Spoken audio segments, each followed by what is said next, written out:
Assalamualaikum warahmatullahi wabarakatuh. Pada kesempatan lanjutan ini kita akan bahas sifat-sifat tanah yang pertama, yakni permeabilitas. Apa itu permeabilitas? Permeabilitas itu adalah sifat lolos air melewati rongga-rongga atau pori di dalam suatu tanah. Baik, kita akan lihat apa itu aliran tanah, permeabilitas, dan rembesan. Air tanah didefinisikan sebagai air yang terdapat di dalam permukaan bumi. Salah satu sumber air tanah adalah air hujan yang meresap ke dalam tanah lewat ruang pori di antara butiran tanah. Pada semester ketiga kita pernah bahas soal di dalam tanah itu ada bagian partikel butiran tanah padat, kemudian ada air dan ada ada udara. Nah, air dan udara itu menempati pada posisi di ruang pori di antara butiran tanah. Air biasanya sangat berpengaruh pada sifat-sifat teknis tanah, khususnya tanah berbutir halus. Ya, jadi berbeda dengan udara. Kalau udara menempati suatu ruang, berarti kaitannya dengan kepadatan. Tetapi kalau air di sini bisa berpengaruh pada sifat-sifat teknis tanah tersebut, ya, khususnya tanah berbutir halus seperti lempung dan lanau. Demikian juga air merupakan faktor yang sangat penting di dalam masalah teknis yang berhubungan dengan tanah seperti penurunan, stabilitas pondasi, stabilitas lereng, dan lain sebagainya. Terdapat 3 zona penting di dalam lapisan tanah yang dekat dengan permukaan bumi, yakni yang pertama zona jenuh air, zona kapiler, dan zona jenuh sebagian. Nah, zona jenuh air atau zona ini di bawah permukaan air, maka air mengisi seluruh rongga-rongga di dalam tanah. Jadi kalau kita lihat menggali sumur, maka pada kedalaman tertentu, maka muka air tanah itu akan muncul airnya pada muka ketinggian tertentu. Ada yang dalam, ada yang dangkal. Sebagai contoh saya perlihatkan di daerah Sukarjo, mungkin ketika kita menggali 3 atau 4 meter atau bahkan 5 meter sudah terdapat air, maka muka air tersebut sudah mengisi seluruh rongga-rongga di dalam tanah. Nah, berbeda apabila kita berada di posisi daerah agak ketinggian seperti daerah Wonogiri, maka muka air tanahnya cukup dalam, antara 15 sampai 20 atau bahkan 30 meter. Nah, ini berarti rongga muka air tanahnya yang mengisi seluruh rongga berada pada kedalaman yang cukup dalam. Nah, lalu yang mengisi rongga-rongga di permukaan apa? Nanti adalah udara atau nanti pada zona berikutnya. Nah, pada zona jenuh air ini tanah dianggap dalam kedudukan jenuh sempurna, artinya S sama dengan 1, ya. Batas daripada zona jenuh adalah permukaan air tanah atau water table atau permukaan kritis. Pada permukaan tanah, tekanan hidrostatisnya adalah 0. Yang kedua, zona kapiler. Terletak pada zona jenuh. Zona ketebalan zona ini tergantung dari jenis tanahnya.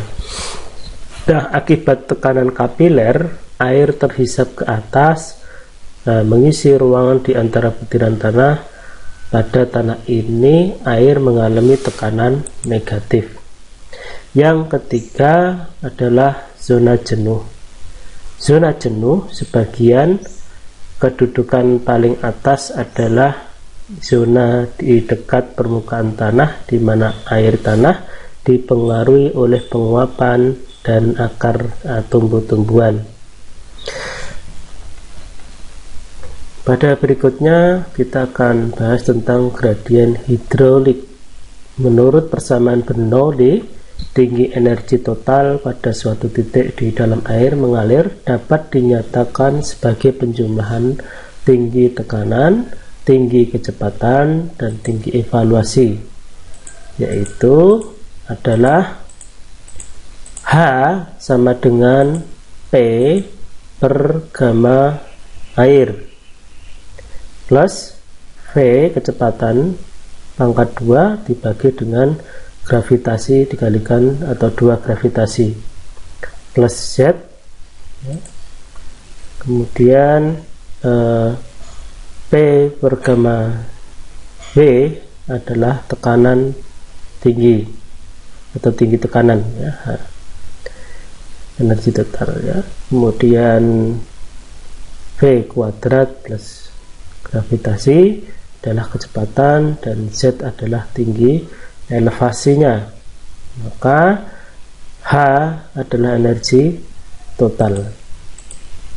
Persamaan Bernoulli tersebut dipakai untuk air yang mengalir pada pori-pori tanah. Bagian persamaan yang mengandung tinggi kecepatan dapat diabaikan. Hal ini dapat disebabkan oleh karena rembesan air di dalam tanah sangat kecil, sehingga energi total pada suatu titik dinyatakan dengan hubungan berikut ini. Jadi H sama dengan P per gamma V ditambah dengan Z atau tinggi. Berikut ini adalah hubungan antara teknologi. Kemudian tabung pisometer pada titik A dan B ya. Ketinggian air dalam pisometri A dan B disebut muka pisometer atau pisometer level pada titik B ya. Kehilangan energi antara titik A dan B adalah delta H sama dengan H dikalikan A dikurangi H di HB ya, sama dengan PA per gamma V plus ZA dikurangi PB plus gamma V plus ZB. Dipelajari sendiri pada gambar tersebut. Gradien hidrolik. Kehilangan energi atau delta H dapat dinyatakan dari persamaan I sama dengan delta H plus L, di mana I adalah gradien hidrolik, L adalah jarak antara titik A dan B, yaitu panjang alir air di mana kehilangan tekanan terjadi. Hukum Darcy 1956 memperkenalkan hubungan antara kecepatan aliran air atau V dengan gradien hidrolik. V sama dengan K kalikan I, kecepatan aliran cm per detik, K atau koefisien permeabilitas cm per detik dikalikan dengan gradien hidrolik. Selanjutnya debit rembesan dapat ditulis dengan Q K dikalikan I dikalikan A. Koefisien rembesan atau permeabilitas koefisien memiliki satuan yang sama dengan satuan kecepatan, yaitu cm per detik atau mm per detik, menunjukkan ukuran tanah terhadap aliran air. Sifat-sifat air dimasukkan, maka kilometer per cm per detik, K-nya tadi K dikalikan P V dikalikan G dikalikan U. K sama dengan adalah absolut tergantung dari satu ini. P W adalah kerapatan air, U adalah koefisien kekentalan, G adalah gravitasi. Hukum Darcy tersebut, karena air dapat mengalir lewat ruang pori, maka kecepatan nyata rembesan lewat tanah V G, jadi Vs sama dengan V per N atau Vs K I per N, dengan N adalah porositas. Beberapa nilai koefisien permeabilitas K dapat dari berbagai jenis tanah dinyatakan pada temperatur 20 derajat. Kita akan lihat sebenarnya koefisien daripada aliran tanah atau permeabilitas pada jenis tanah kasar ini memiliki kecepatan 10 sampai 10 pangkat 3 mm per detik koefisiennya. Nah, yang halus, kerikil halus, kerikil putaran campur antara 10 pangkat minus 2 sampai 10 mm per detik. Pasir halus lanologar 10 pangkat minus 4 sampai dengan 10 pangkat minus 2 mm per detik. Lanau padat dan lanau berlempung 10 pangkat 5 sampai dengan 10 pangkat minus 4 mm per detik. Nah, yang paling lambat terdapat pada jenis tanah lempung. Maka kemudian kita akan melihat bahwa sawah ini sulit meresapnya, terdapat lempung yang banyak di sana, yakni kecepatan lempung berlanau dan lempung adalah 10 pangkat 8 sampai dengan 10 pangkat 5. Contoh soal kita akan coba tentukan banyaknya air yang mengalir pada persatuan waktu melalui lapisan tanah tembus air seperti pada terlihat gambar tersebut. Kita akan lihat apabila arah alirannya kedalamannya antara lapisan kedap air 8 meter, lapisan kedap air berikutnya 3 meter, dan K sama dengan koefisiennya 0,08 cm per detik, di mana koefisien rembesan permeabilitas tanahnya K sama dengan 0,8 cm per detik. Kemiringan lapisan tanahnya alfanya adalah 8 derajat, tinggi lapisan tanah tembus airnya adalah 3 cm. Kemudian perbedaan tinggi air pada tabung atau pisometer, perbedaan tingginya delta H-nya adalah 4 meter, dan jarak antara tabung pisometernya L-nya adalah 50 meter. Penyelesaiannya, maka gradien hidrologi delta H dibagi dengan panjang L dibagi cos alfa sama dengan 4 meter dibagi dengan 5 meter garing cos alfa nya 8 derajat sama dengan 0,0792 I nya.